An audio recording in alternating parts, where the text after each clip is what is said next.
political elite in Budapest will tell you they are building an economic fortress. They say Hungary is defending its sovereignty, protecting families from predatory global markets, and defying the bureaucratic dictates of Brussels. Every single word of that is a calculated misdirection. What you are actually witnessing is an economy being dismantled from the inside out, brick by brick. It is a system engineered to consolidate power and wealth into the hands of a very specific few, while the structural foundation of the nation crumbles under the weight of crushing inflation. There are specific policy weapons being used to execute this demolition. By the end of this video, you will understand exactly how economic nationalism became a cover story for national self-sabotage. But first, look at the price of your groceries today, and ask yourself when the promises of state protection started feeling like a trap. In November 2021, the Hungarian government did something that sounded generous. It capped the price of fuel at 480 forints per litre. Petrol stations could not charge more regardless of what global markets were doing. 6 months later, it extended the same logic to 6 basic food items, including sunflower oil and sugar, fixing their retail prices well below what it cost to actually stock the shelves. The message to ordinary Hungarians was clear. We are protecting you from the market. What happened next was entirely predictable to anyone who has studied basic economics. Petrol stations in rural Hungary ran dry. Truckers from neighbouring countries began crossing the border to exploit the subsidy, draining supply even faster. Supermarkets began rationing the capped food items, and smaller shops simply stopped stocking them altogether because selling them meant selling at a loss. The government responded by threatening retailers with fines and extending the caps, which made the shortages worse. Hungary recorded a record-high average annual inflation rate of 17.5% in 2023, the highest among all EU member states. The price caps did not prevent that, they helped cause it. By suppressing prices in targeted categories while global energy and commodity costs surged, the government created a two-speed economy where official prices bore no relationship to real costs. Businesses passed those costs wherever they legally could, which was everywhere else. The IMF noted that regulatory measures, including price caps and margin controls, distorted market signals and added deep uncertainty to the investment environment. The population was told they were being shielded. What they were actually experiencing was a controlled demolition of the price signals that hold an economy together. And it had only just started. When a government needs an enemy, foreign corporations are a reliable choice. They are visible, they are profitable, and they do not vote. From 2022 onwards, the Hungarian government deployed a series of punitive sector-specific taxes that it branded as windfall levies, targeting banks, energy companies, retail chains, telecoms operators, and pharmaceutical firms. The framing was consistent.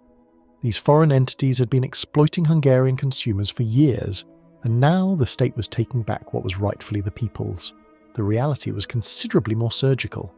In 2024, some foreign companies challenged certain government tax and regulatory measures in European courts, alleging they were designed to disproportionately benefit domestic firms. The taxes were structured in ways that were significantly harder for foreign multinationals to absorb than for state-aligned domestic competitors who benefited from parallel subsidy schemes and preferential contract flows. The goal was not revenue collection in any neutral sense. The goal was to make foreign ownership structurally unprofitable, creating the conditions for domestic acquisition at distressed prices. Bloomberg reported in July 2024 that Hungary planned to keep current windfall tax levels on banks, energy, and foreign-owned companies, despite earlier promises to reduce them, with the measures expected to generate an additional 400 billion forints for the budget. Each time the taxes were due to expire, they were extended or rebranded. The uncertainty this created was the point, not the accident. The IMF explicitly warned that Hungary should reduce its reliance on distortive windfall taxes, noting they created uncertainty and undermined investment. Capital does not stay where the rules change without warning, and capital leaving means jobs leaving too, which meant the people the government claimed to protect were the ones paying the real price.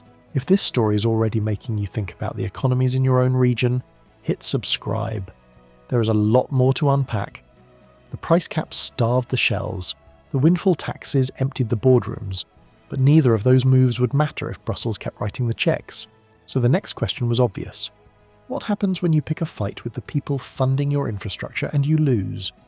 Over €10 billion in EU cohesion funds and over €10 billion in EU recovery and resilience funds are currently blocked from disbursement to Hungary, held by the European Commission over concerns about the rule of law and transparency in public procurement. That is not a fine or a penalty. That is development capital, road building money, hospital renovation money, university infrastructure money, the kind of investment that quietly determines whether a country's productivity rises or stagnates over a generation. The Commission triggered its conditionality mechanism against Hungary in late 2021. The first time in the EU's history that it had ever used this tool, it suspended cohesion funding in December 2022. Hungary responded not with reform but with theatre, introducing a series of anti-corruption bodies and judicial oversight measures that the Commission repeatedly assessed as insufficient or improperly implemented. The freeze began in 2022 with the suspension of over €6 billion in cohesion funding and has left investment materially below pre-pandemic levels, making Hungary the only large Central and Eastern European economy where investment has not recovered. The government's domestic narrative framed this as European bullying, an ideological attack on Hungarian sovereignty. That framing was useful politically but catastrophically expensive in practice. Real gross fixed capital formation has fallen by a cumulative 21% from its mid-2022 peak, declining in almost every quarter since. The infrastructure was not being built, the productivity was not improving, and the gap between Hungary and its regional peers, Poland, the Czech Republic and Romania, was widening with every frozen quarter. The fortress was defending nothing except the arrangement inside it. Every political system generates insiders. What makes Hungary different is the scale, the speed, and the precision with which public wealth has been transferred to a closed circle of loyalists. As of 2024, there are more than 1,600 publicly owned companies in Hungary, with majority state or municipal ownership, including more than 200 state-owned enterprises, with no officially published complete list of their holdings. That last detail is not an administrative oversight, it is the architecture itself. The government-owned holding company Corvinus has steadily expanded its portfolio under Orban, acquiring strategic assets across finance, media, infrastructure and technology. In January 2023, Corvinus acquired Vodafone Hungary, the country's second-largest mobile provider, together with 4IG, a private company closely affiliated with the government. In June 2024, Corvinus purchased an 80% stake in Budapest Airport. These acquisitions were not pursued through transparent competitive processes. They were deals between entities that share political ownership in everything but name. The Belgrade-Budapest high-speed railway, Hungary's flagship Belt and Road infrastructure project, was contracted to a company owned by one of Orban's childhood friends.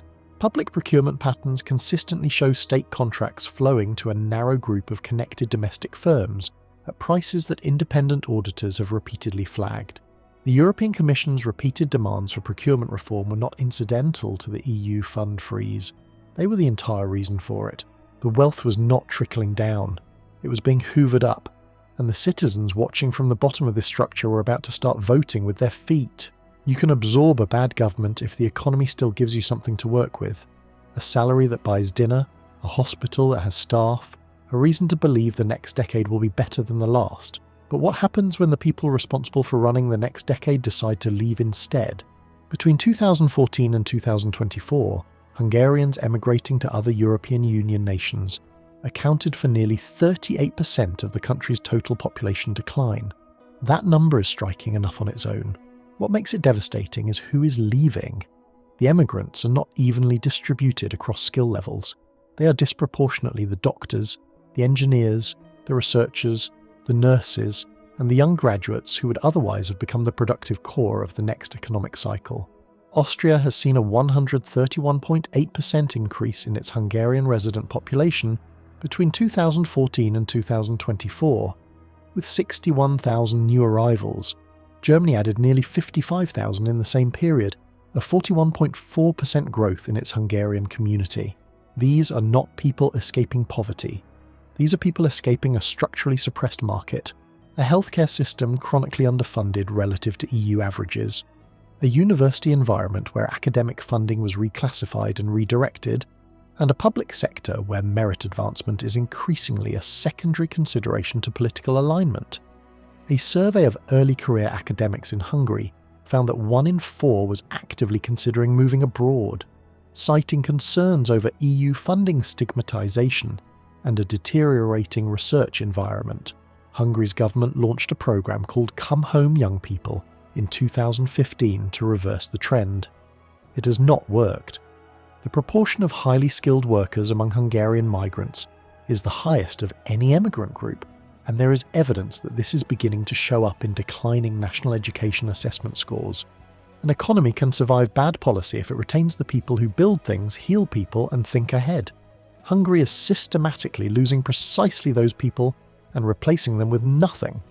When Western investment dried up and European funds froze, the government made a decision. It would find the money elsewhere.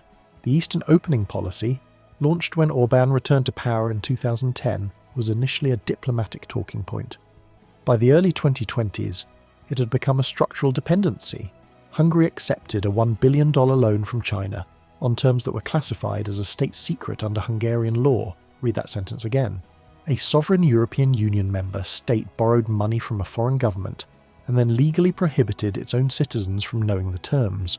By 2024, Hungary had captured 62% of all Chinese EV-related investment flowing into Europe. In 2023, 44% of all Chinese foreign direct investment directed toward the EU flowed into Hungary. The government presented this as proof of the Eastern Opening success, a flood of capital rewarding Hungary's independent foreign policy. The structure of that capital told a different story. For the CATL battery plant alone, the Hungarian government committed nearly €2 billion in infrastructure spending, and for the BRSD facility in Szeged, pledged over €120 million in state aid with full terms kept confidential. Crucially, Hungary deployed its EU Council veto repeatedly to block measures that would have complicated Chinese business interests across the bloc. A form of political cover worth more to Beijing than any tax incentive. Hungary was not attracting Chinese investment. It was trading EU solidarity for Chinese capital on terms its own parliament was not permitted to scrutinise. The sovereignty being defended was not the nation's. It belonged to a much narrower circle.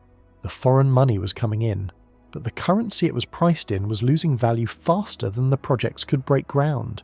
Because while the government was selling access to Beijing, it was doing something equally dangerous at home, something that quietly robbed every working Hungarian of what their wages were actually worth. The forint has lost over 52% of its value against the euro since Hungary joined the European Union in 2004.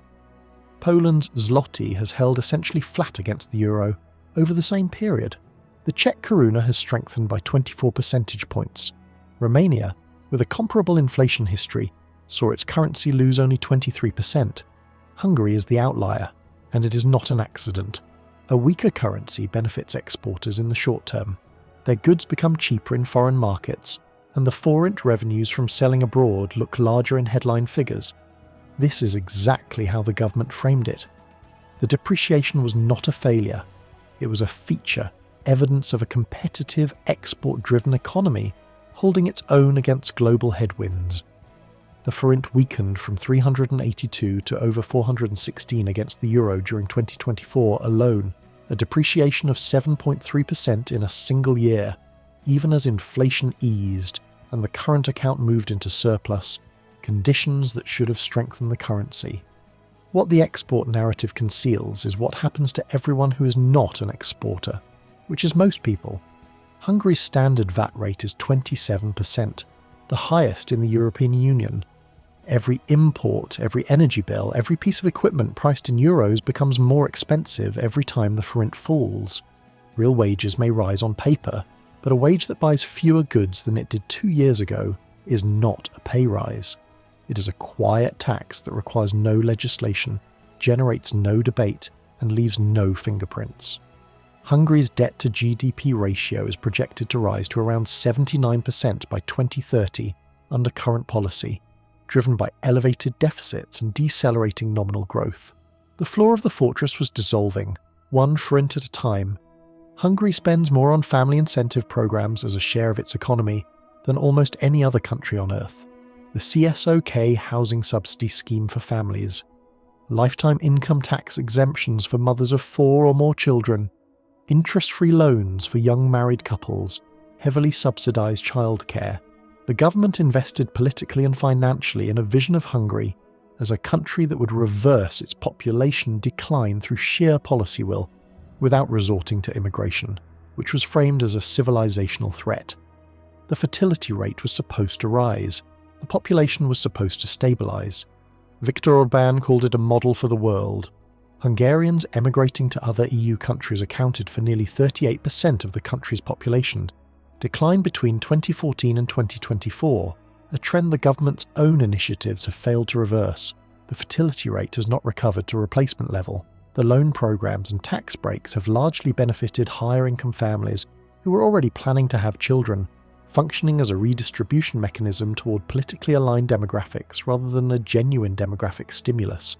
Hungary's negative record of 26% inflation in early 2023 has been cited by analysts as a key reason economic anxiety continues to suppress household formation among younger Hungarians. You cannot incentivize a young couple to have 3 children when they cannot afford the first flat, when the hospital in their district is understaffed because its doctors have moved to Vienna, and when they are weighing every year whether they themselves should leave. The incentives are real. The environment that makes them meaningful is not. Demographics do not respond to press releases. They respond to lived conditions, and the lived conditions in Hungary are telling a different story than the one being broadcast. Price controls failed. Windfall taxes emptied the investment pipeline. EU funds froze. The best educated citizens left. The forint eroded purchasing power quietly and relentlessly. Chinese capital arrived with opaque terms, and the families the government promised to grow chose, rationally, not to. All of this was survivable, at least in isolation. But there is a final bill, and someone has to pay for it. Hungary enters this period with the weakest economic growth among the large Central and Eastern European economies. GDP grew by just 0.3% in 2025. Real gross fixed capital formation has fallen by a cumulative 21% from its mid-2022 peak, declining in almost every quarter, leaving Hungary as the only large CEE economy where investment remains materially below pre-pandemic levels. That is not a recession in the traditional sense.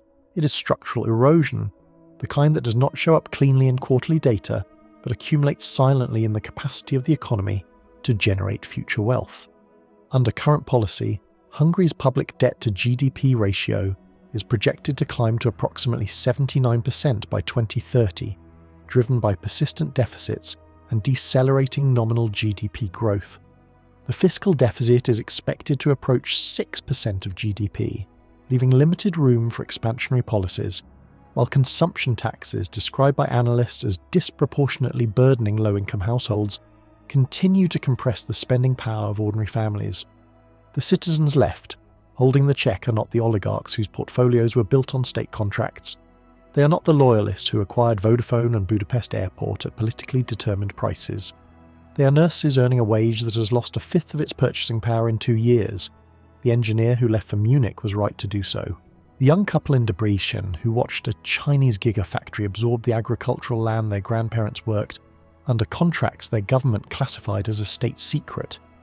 The sovereign fortress was never protecting them. It was built around something else entirely.